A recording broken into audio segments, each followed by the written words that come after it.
നമസ്കാരം, ബിന്ദു വിനയനാണ്. ഇന്ന് നമ്മളേറെ ഇഷ്ടപ്പെടുന്ന ബൊഗൻവില്ലയെ കുറിച്ചാണ്. അതിൻ്റെ പ്രൂണിങ്ങും വളപ്രയോഗങ്ങളും. വളപ്രയോഗങ്ങൾ എന്ന് പറയുമ്പോൾ ആദ്യം ഞാൻ ജൈവവളമാണ് കൊടുക്കുക. അത് കഴിഞ്ഞിട്ട് രാസവളങ്ങളും മാറി മാറി ചെയ്യും. ഇനി പൂക്കളുടെ വരവാണല്ലോ, അതിനായിട്ട് പ്രതീക്ഷയോടെ ബൊഗൻവില്ല പ്രേമികളെല്ലാവരും കാത്തിരിക്കുകയാണ്. ഇത് ബട്ടർഫ്ലൈ സ്പ്ലാഷാണ്. ഇത് നമുക്ക് പ്രൂൺ ചെയ്യാം. ഹൈറ്റിലേക്ക് കൊണ്ടുവന്നിട്ട് വളർത്താൻ ഉദ്ദേശിച്ചിട്ടാണ് ഇങ്ങനെ വളർത്തിയിരിക്കുന്നത്. ഇനി നമുക്ക് ജൈവവളം എങ്ങനെ കൂട്ടാമെന്ന് നോക്കാം. ആദ്യം ഞാൻ ആട്ടുംകാട്ടപ്പൊടി എടുത്തിട്ടുണ്ട്. ഇങ്ങനത്തെ 4 പാത്രം ആട്ടുംകാട്ടപ്പൊടി എടുക്കാനാണ് ഞാൻ ഉദ്ദേശിക്കുന്നത്. ഇനി അടുത്തത് കപ്പലണ്ടി പിണ്ണാക്ക് പൊടിച്ചതാണ്. ഇത്രയും എടുക്കുന്നുണ്ട്.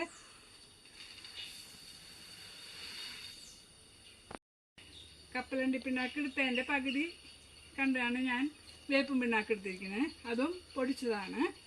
അതും ചേർക്കണം കേട്ടോ. പിന്നെ എല്ലുപൊടിയാണ്.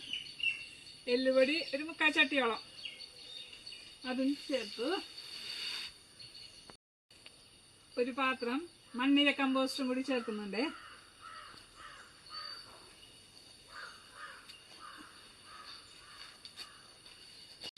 ഇത് കോഴിക്കാഷ്ടപ്പൊടിയാണ്. ഞാനത് വളരെ കുറച്ച് ചേർത്തിട്ടുള്ളൂ. ഇത്തിരി ചൂട് കൂടുതലാണല്ലോ. പിന്നെ ഹൈബ്രിഡ് ഇനങ്ങൾക്ക് നോക്കിയിട്ട് ചേർത്താൽ മതി കേട്ടോ. പണ്ടത്തെ ഇനങ്ങൾക്ക് ധൈര്യമായിട്ട് കൊടുക്കാം.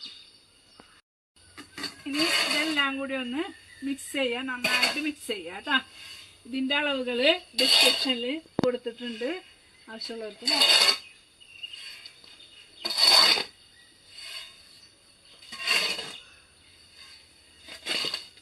ഇതിൻ്റെ മണ്ണൊന്ന് ഇളക്കി കൊടുത്തിട്ട് വളടാം.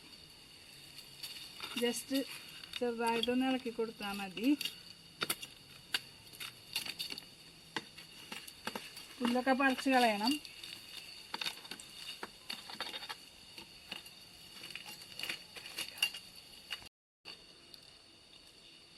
ഇതിലൊരു പാത്രമാണ് ഞാൻ എടുത്തിരിക്കുന്നത്. അതിങ്ങനെ നമുക്ക് ഇട്ട് കൊടുക്കാം.